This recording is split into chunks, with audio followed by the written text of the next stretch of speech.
From LateNighter.com, it's Inside Late Night with Mark Malkoff.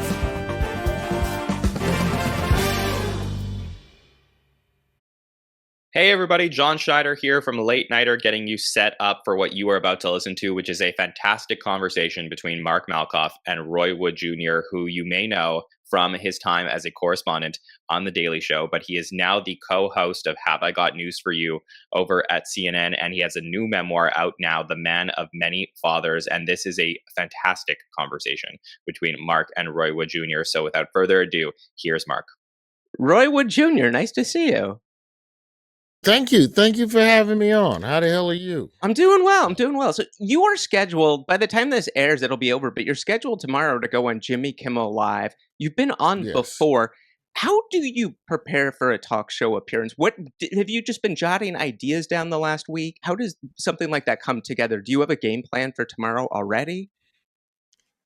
A little bit, but a lot of it boils down to current events. You want to see what's going on in the world and kind of have, for a show like Kimmel, have an opinion or two about what's going on in the world. So, for where we are right now, we're in the middle of a government shutdown, and that's starting to ripple out into affect air traffic control. So, maybe there's a conversation to be had about that. There's a peace deal in place. Maybe there's a convo to be had about that. Tonight, I'm moderating a book chat with the Vice President Kamala Harris in Durham, North Carolina. Whatever happens there might be something interesting, to bring about. So, I don't know. It varies. And then it could be something, it could be silly and random. When I was on Kimmel at the top of the year, the fires were still happening in Malibu. And I ended up doing a ride along with the LA County Fire, Engine 16 down in Compton. And I did that pretty much for about a day and then was on Kimmel the next day. So I just talked about what I did and told the story of these firefighters who were covering, it doesn't matter. I spoke with really brave people and watched them do brave stuff from the comfort of the truck while I ate a Snickers. So do you ever, since you have to do so many TV appearances and you're so busy, do you ever employ writers for your talk show appearances to give you jokes? No, I know some comics do that. They That's do. not really my thing. I understand why some do it, but I don't know. I've always enjoyed watching Bill Burr go on some of his classic rants and take things off the rails. So, that's more fun. Like when Burr used to be on Conan. Oh, they were the best before he was really famous. Yeah. It was great. He still is very funny. I want to take you back to the Montreal Comedy Festival. This was, I think, 2006, 2005 possibly, but you'd only been doing stand-up at this point 6 or 7 years. Did you recognize that you had a killer set that night, or was it one of those things, because several late night shows wanted you because of that set? Did you realize that, or was it just a regular set that you didn't realize the impact it was No, going to have? I do all of the jokes did what I hoped they would do.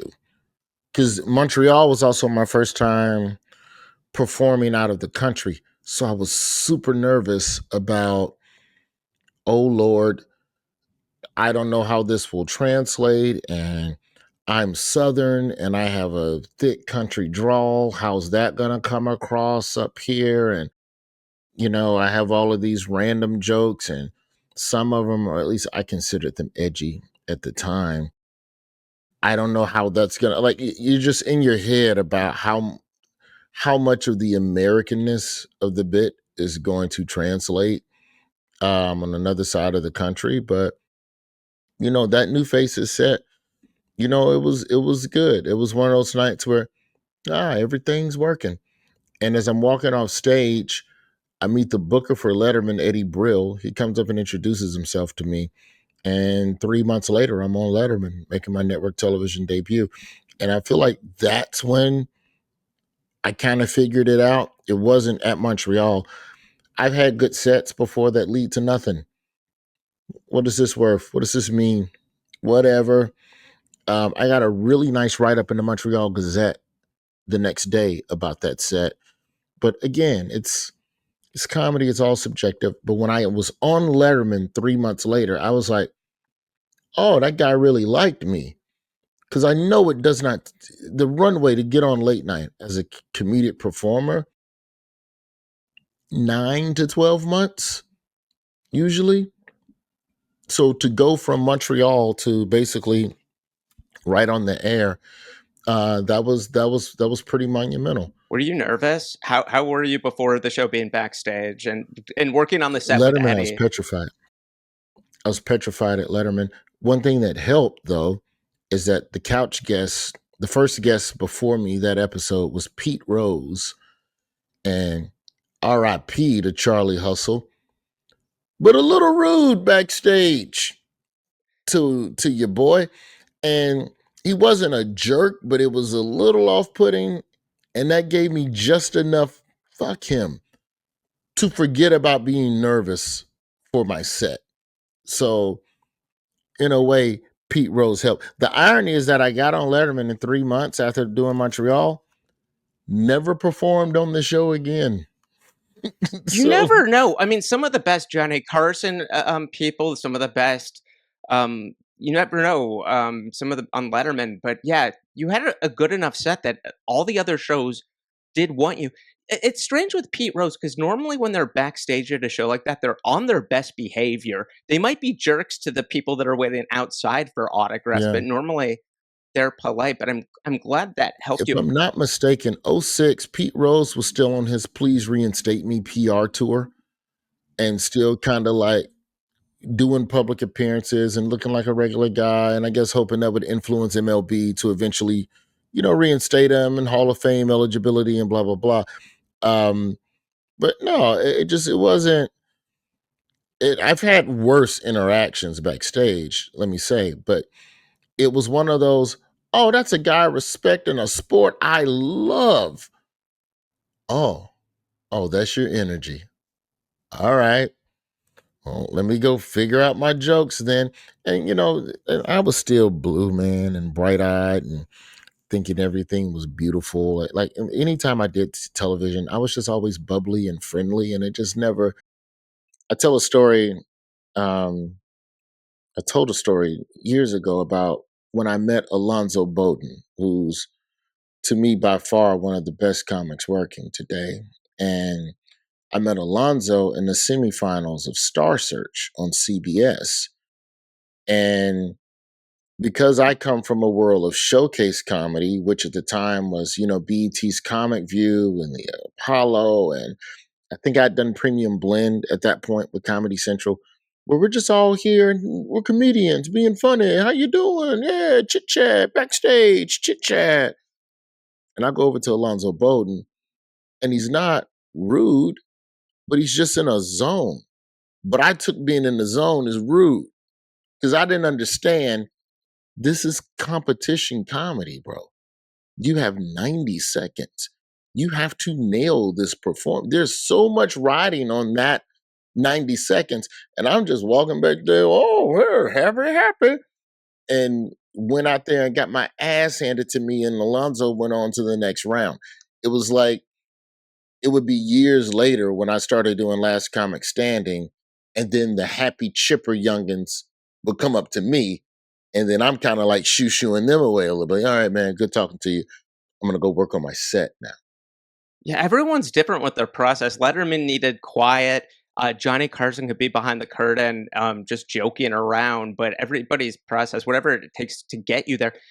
Do I have this right that your Letterman set led to Def Comedy Jam, which I had never heard any other comedian say before? They asked you to audition based on your Letterman. Yeah, pretty much. I mean, there's a joke that I did on Def Jam that I also did on Letterman. Like that was one of the weirdest things that I was proud of. Like I know you're supposed to do a joke once on TV and it's done. I've done it. But trust me, the people watching Def Jam probably not watching Letterman and vice versa. I'm gonna double down on this Mexican joke and do it in two places. Yeah, that was the Letterman stamp was that was a good thing to have, in terms of what your comedic pedigree was at the time. Like it was seen as, a gold standard or, within the industry or whatnot. And so, I am a Black comedian. I don't know if I'm always urban, in terms of the topic selection or the performance style, but I think that Def Jam at that point, when they came back in '07, was far more expansive because Black comedy itself had become so many different things. I mean, Russell Peters was on my episode. Like it was just a different feel.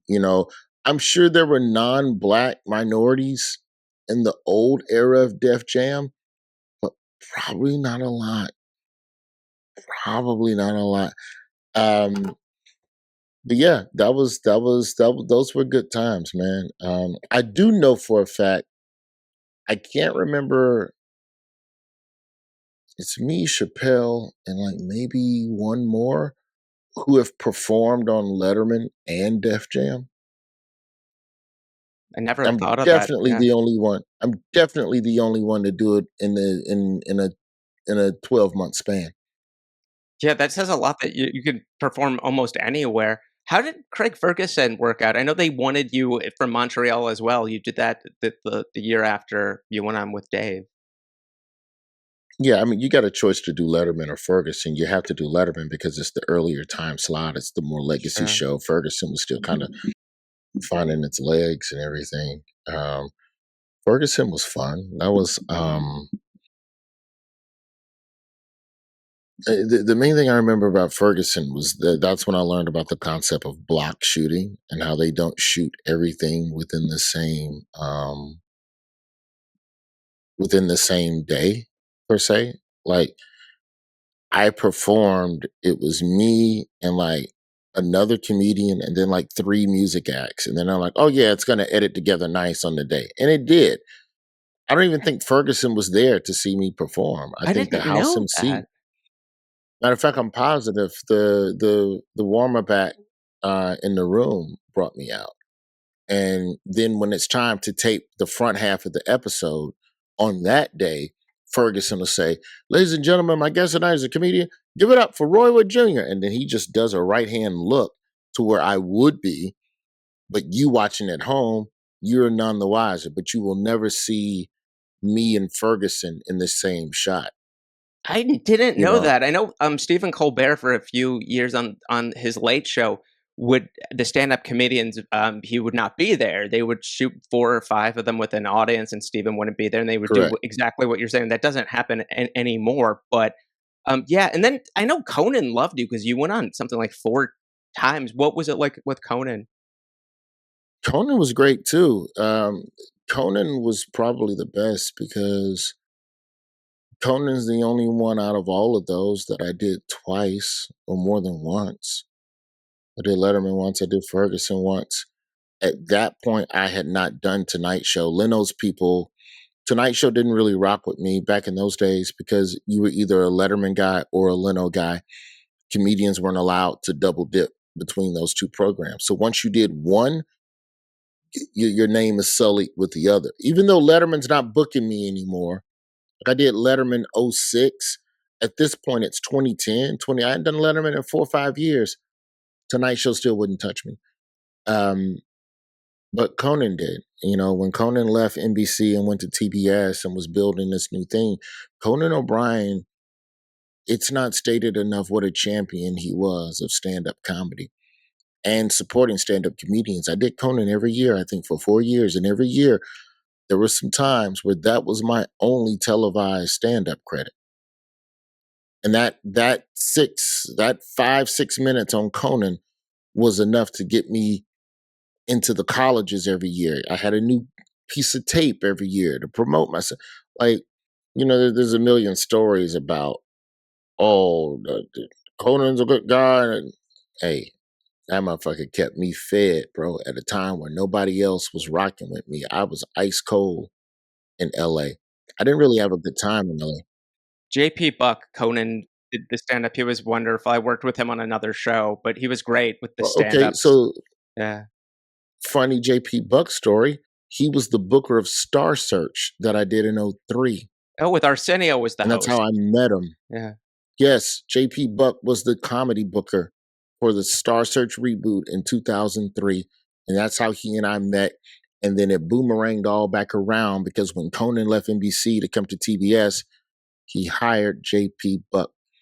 And the first person to call me to come do some comedy on Conan was JP Buck. Yeah, because you were gonna do Conan's Tonight Show, but then it went away, but you were all set to do the actual Conan Tonight Show. No one Yeah, foresaw I mean, I was in the mix for it, but nothing had ever really like he was on so short it like that. wasn't much at I think all. that was what, a 4 month run. So yeah, but no, the Conan, if my memory is about Conan, it was about having the freedom to just do weird, different jokes and ideas. And, when you're working with a talent booker as a comic, you're putting, your best foot forward joke wise. And then the talent booker's going, well, here's the joke that'll work better for this audience. And so you you start with like 8 to 9 minutes of material, and then you kind of work together to whittle it down to here's the 5 minutes that will work best for this show, and that's what you run with. A year or two after you did Letterman, you auditioned for The Daily Show. Did you really bomb, or are you exaggerating that when you went in the first time? No, I definitely bombed. I did not have a good audition. It was not good, and I know it was bad because the person who went in after me demolished. So if that be the case, then you suck. Like if they're capable of because you leave and you go, well, no one laughs in an audition. They're evaluating these jokes scientific. No, they weren't. You wasn't funny. Not only were you not funny, you left your car keys in the room, so you got to sit in the waiting room and listen to the person who went in after you destroy. And was Jon Stewart there when you auditioned? Did you read with him? No, Okay. there was no Jon Stewart. It was just the producers. The producers know what John likes and what the flavor is. And I'm sure they probably whittled it down to a short list and took them those.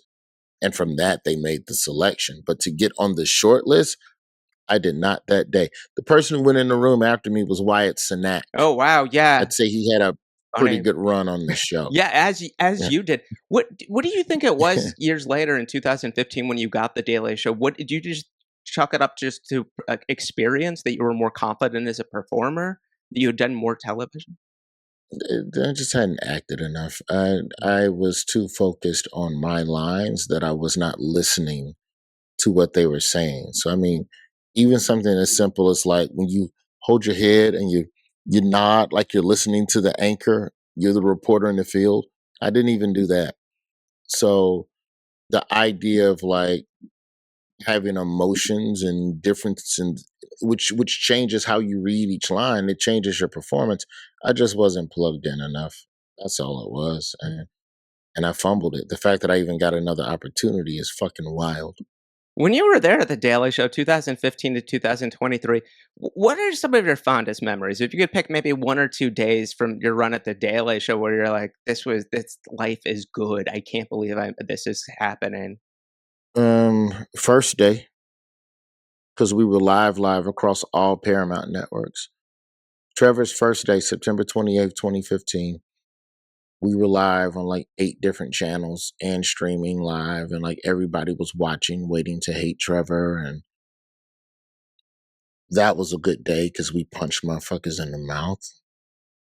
Um, People don't like new things. Conan got criticized for a long time in the yeah, beginning. Anybody that's new, a fresh face, when they take over for an institution, Johnny Carson wasn't instantaneous taking over for Jack Parr. It took a little time, but people, when they replace somebody, it's not the easiest transition for some people.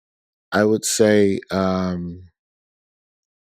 we did a video my first year at Daily Show called Black Trump.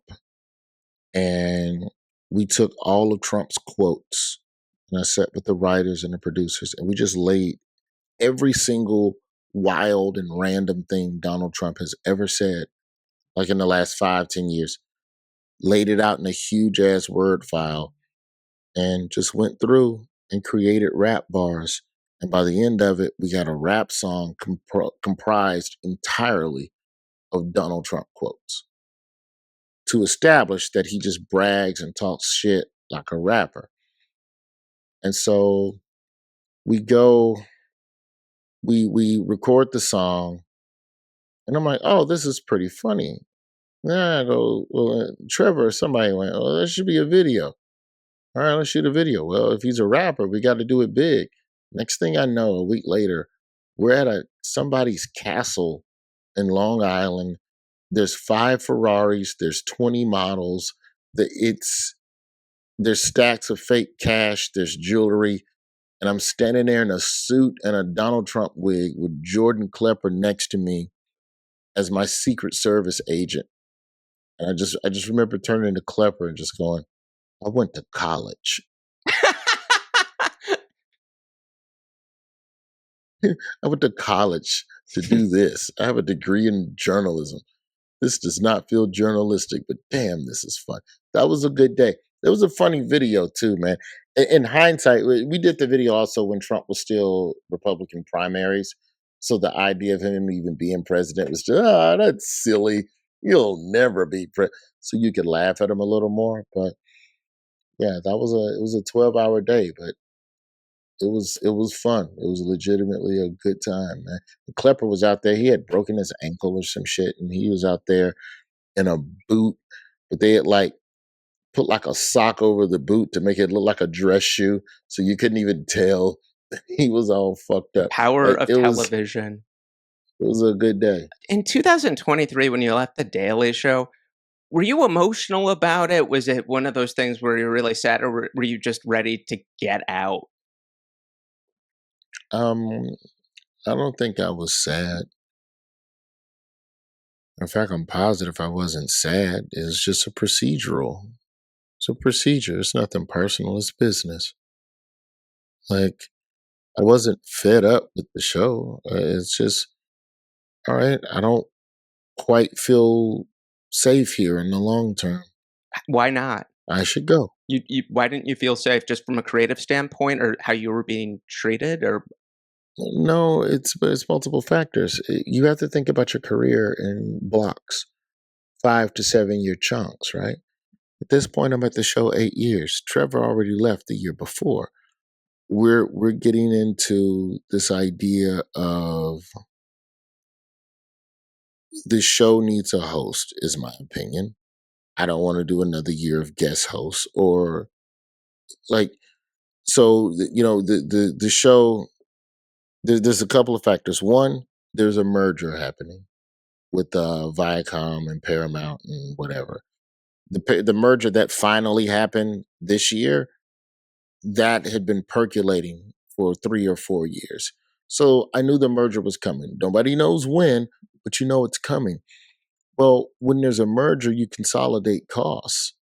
So I'm running through every doomsday scenario of what will happen to The Daily Show, which is one of the cheapest late night shows to make, especially with Trevor's salary off the books and a bunch of guest hosts So we should be safe, but if we get a host, will the host want me? What if I don't like the new host? Will I be the host? Well, it's definitely not going to be me because y'all wanted to hire Hassan, but that fell through. And so when asked what's the plan for, if it's not Hassan, then who? They go, oh, we haven't figured out what the new search will be. Well, then I know at minimum it's not me. And I can't stay for another year of being considered when it's a presidential year. Because if there's ever a time to jump to a new show or find a new political satire thing to do, it's got to be during an election year. More often than not, the glut of new political satirical shows that are introduced in the zeitgeist happen during election years. More so presidential than midterm. So if you look at 2016 birthed Sam B. and Wyatt Cenac had the puppet political show for a while. You had the nightly show. Jordan Klepper came 2018 at midterms with the opposition. So you start looking at the birth of a lot of those shows, and they're on the heels of elections. So if my home is not The Daily Show Now is the time to leave. So it's more so about sooner or later you have to leave the show. That's what I feel. Unless you're So Keenan Thompson, unless you're Keenan. yeah, I mean, Keenan working on the 50th floor of 30 Rock. Like the idea was, if I'm going to land somewhere else, a presidential year is the time to land. If I stay here another year under what, and keep in mind, Jon Stewart was not in the discussion at that time. If I stay here another year, then and then I'm done, or they let me go, or I'm a merger casualty because of salary dump. What if the Daily Show goes from every day to a week? What if the new host doesn't, you do less? Or, well, if I ever want to experiment, I should just leave now. I wasn't angry. It was just about when is the window to do something else. It really worked out for you. I mean, just to have your own show on. Yeah, but I didn't Yeah. know that. But I didn't No, know that at the I time. give you a lot And of credit. I mean, yeah. but I can't even be eligible to be hired by CNN if I'm still under contract at Daily Show. You're not allowed. It's like the pros. You're under contract. You can't negotiate with it. Why would we let you? Like, no, that's not going to happen. So to even be open for the next thing, sometimes you have to clear your plate. Yeah, that's not always easy, especially, you have, you're a It's father. mortifying. You got bills. Yes. Yeah. But what's the difference, motherfucker? You going to be in the same spot in a year? Yeah. Let me tell it. Let me tell it. Merger happens, you get cut. New host doesn't like you, you get cut. Too many guest hosts because they don't choose a host, you don't like it, so you leave. All three of those scenarios have you out the door. So when would you like to leave? Now, at the beginning of an election cycle where you have a chance? Or in the middle of 2025? And since I left the show, there's only been 2 new shows introduced in that time. It was Us and After Midnight. Wow. And both of those, our show is based. Have I got news for you? It's based on a British show, and After Midnight is an extension of the Comedy Central IP. You're right. Yeah, I never thought of that. There's nothing else new has happened, and both of those shows got greenlit in 2024. I never thought about that. Yeah, that was such an I mean, it is still an institution in England, but, yeah, the 2 shows, election years. Oh, wow. I never would have thought So of that. it's like, I don't know. Everybody thinks there's some beef, and because they didn't choose me as host, and it's like, well, if I know I'm not hosting, okay, fine. But now, what am I going to do? You have your own show. So look at what you have now. Now that you have your own show, you can pretty much do what you want. Is there anything that you would have done differently at the Daily Show if it was your show, the way things were ran, or the way the creative was ran? No, not really. Not I mean, really. that show is already a machine. Yeah, Like it's already uh, like you become the new plant manager of the factory. You go move the assembly line over here, and then make the trucks.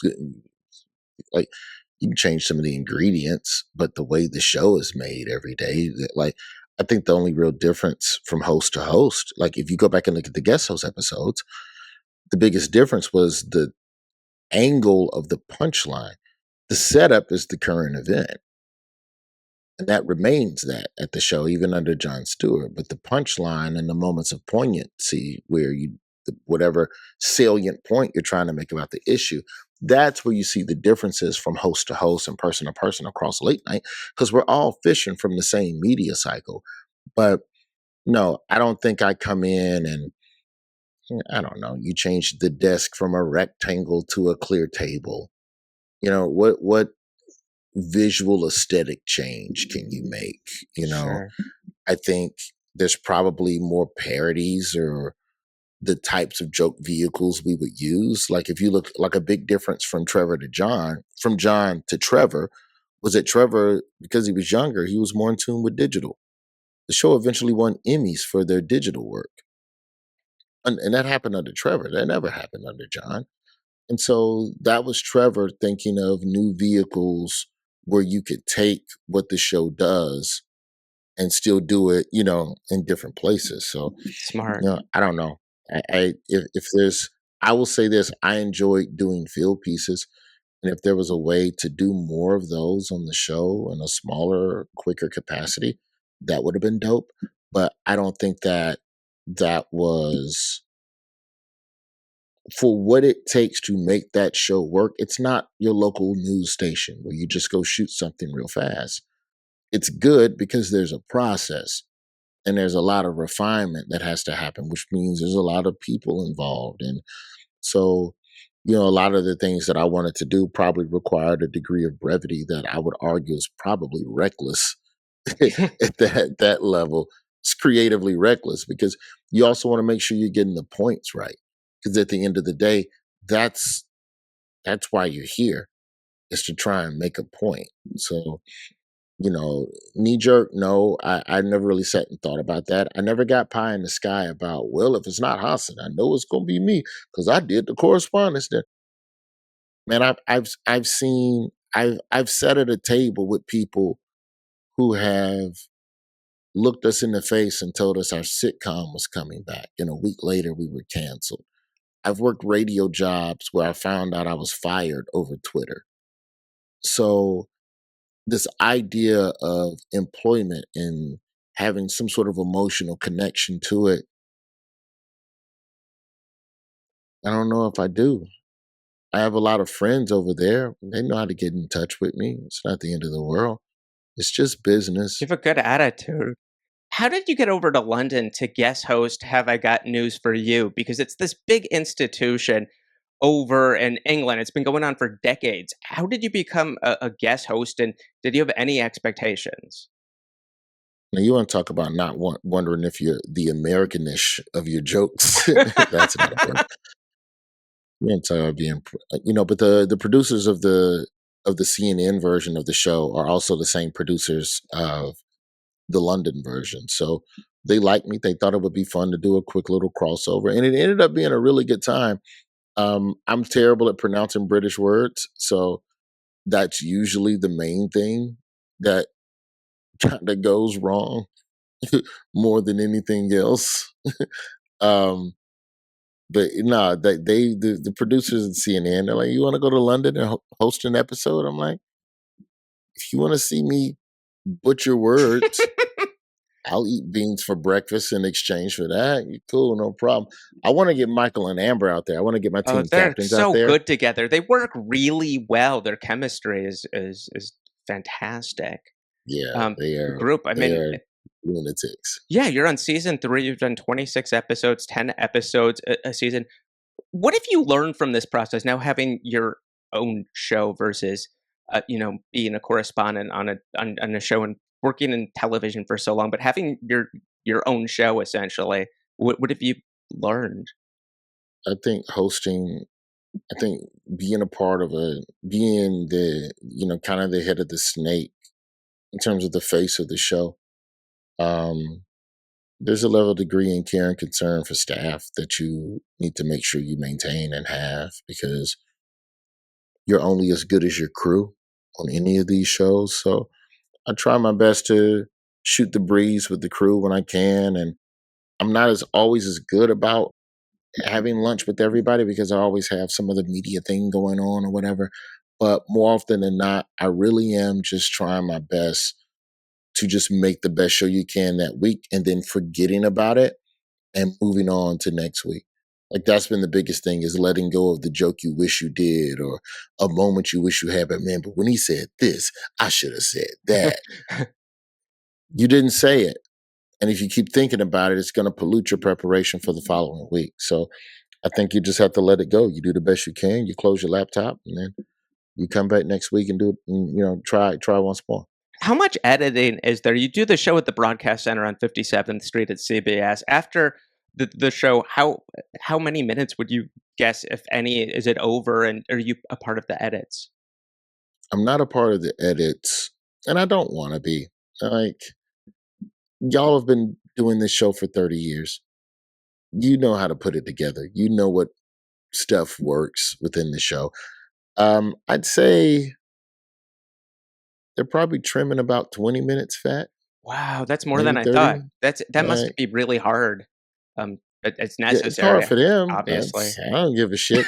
I'm I'm home. Like that's your problem figuring out which jokes. Um, a lot of it. There's a couple segments we'll shoot four things and only use two.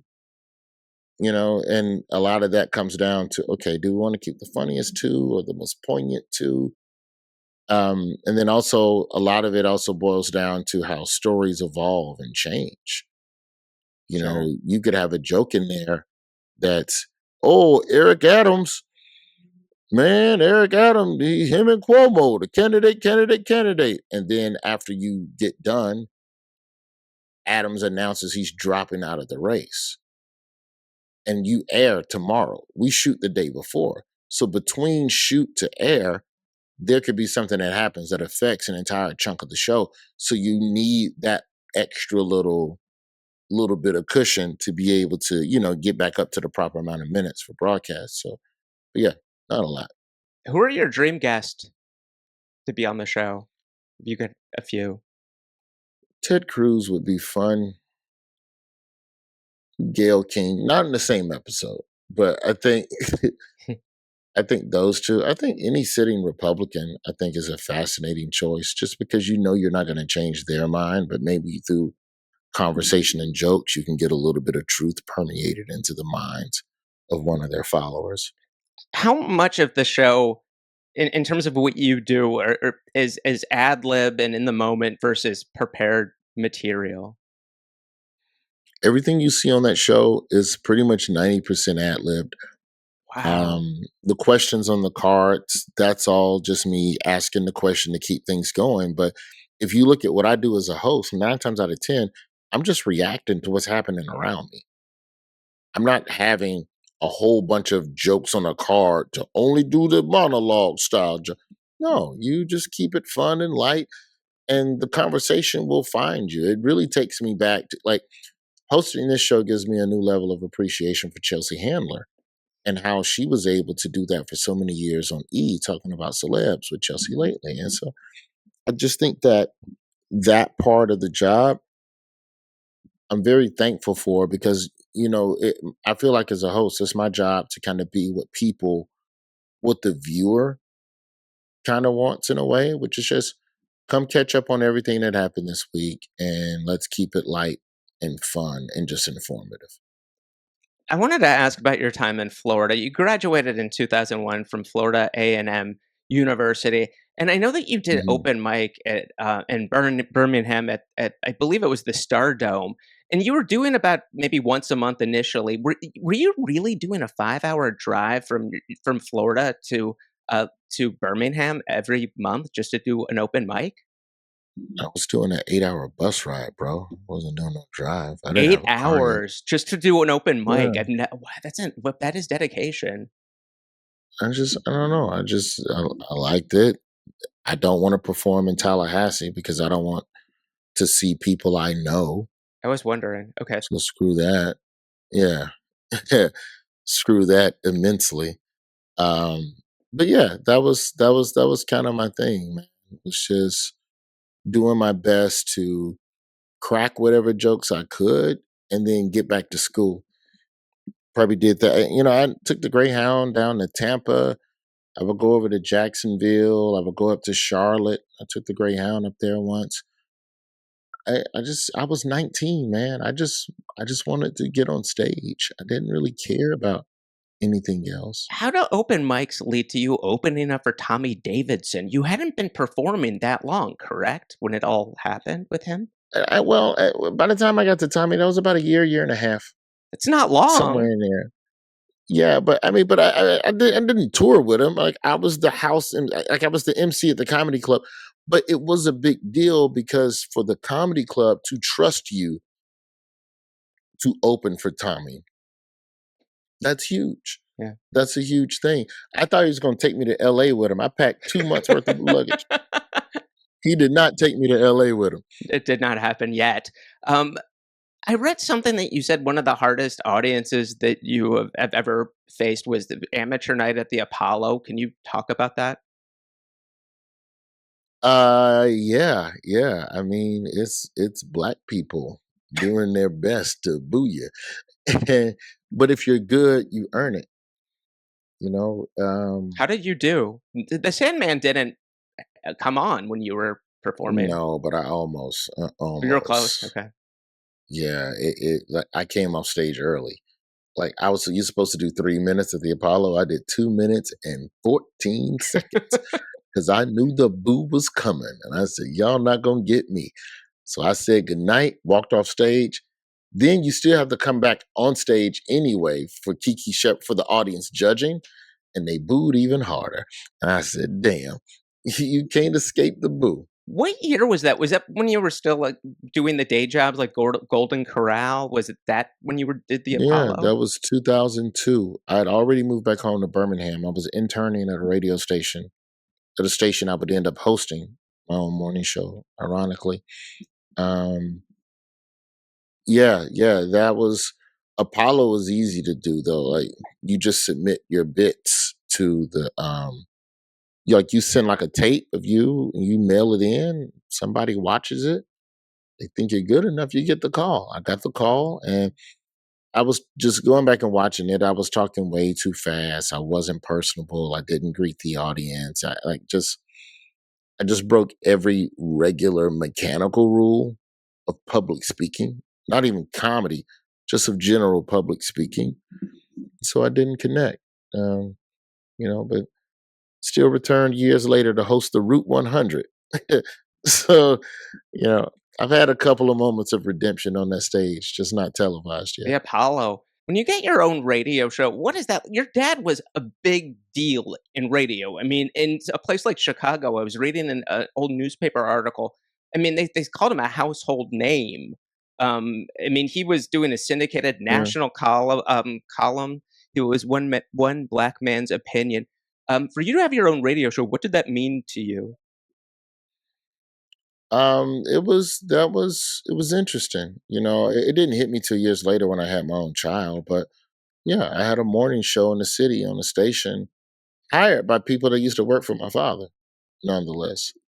So there is a legacy there. I don't think I necessarily loved being in his shadow early on, just because you want to be your own man, but I can't even there's no imagine escaping. what that was like having your dad was so fearless and so respected just to fill those shoes about what that would do. Yeah, but keep in mind though, I wasn't doing what he was doing. My dad was a radio news journalist, so he was a news reporter.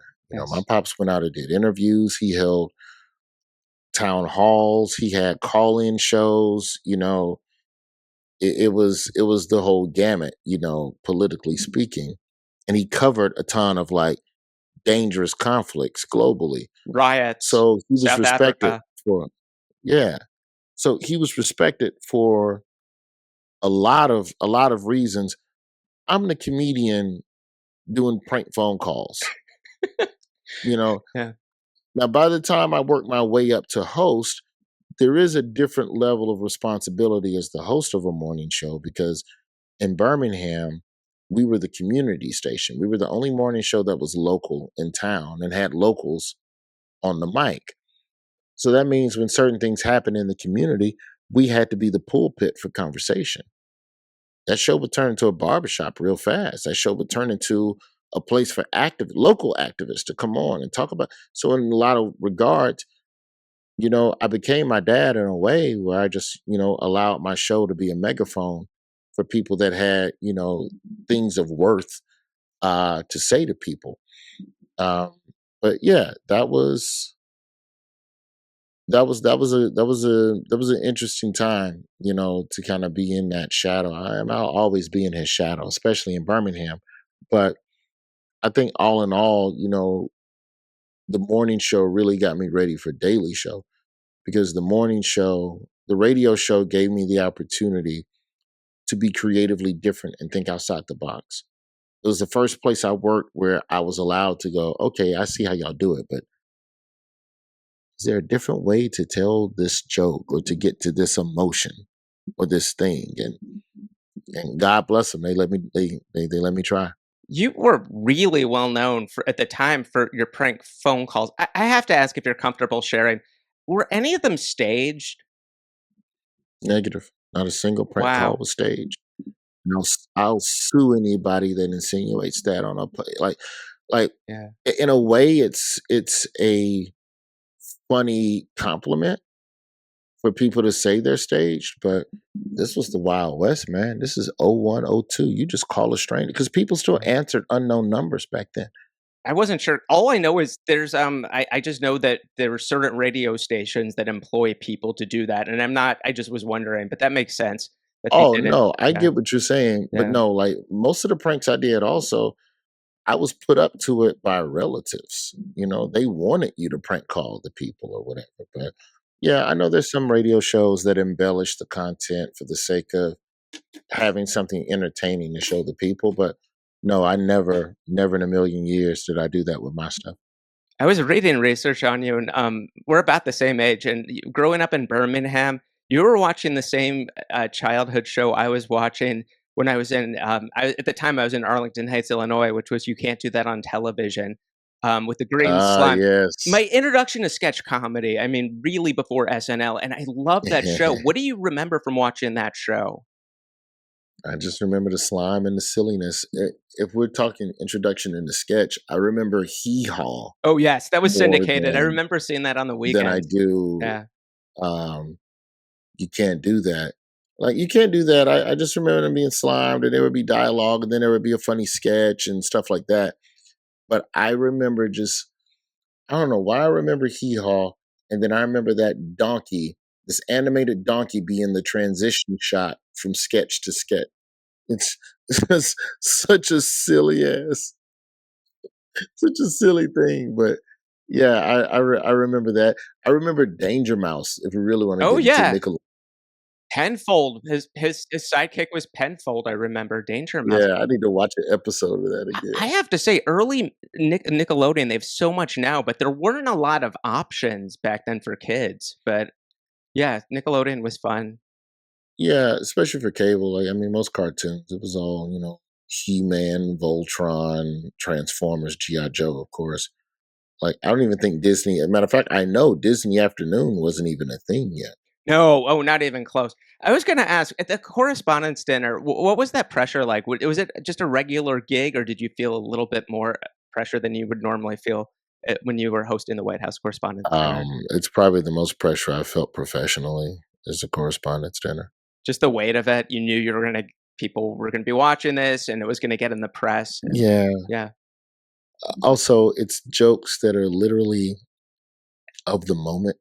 These are jokes that will not be funny tomorrow and might not have even existed the day before. Plus, it's a tough room sometimes, depending. Yeah. I'd still say the Apollo was tougher. Yeah, there's no Sandman at the correspondence dinner Yeah, but yet. the Apollo Not is yet. tougher but more rewarding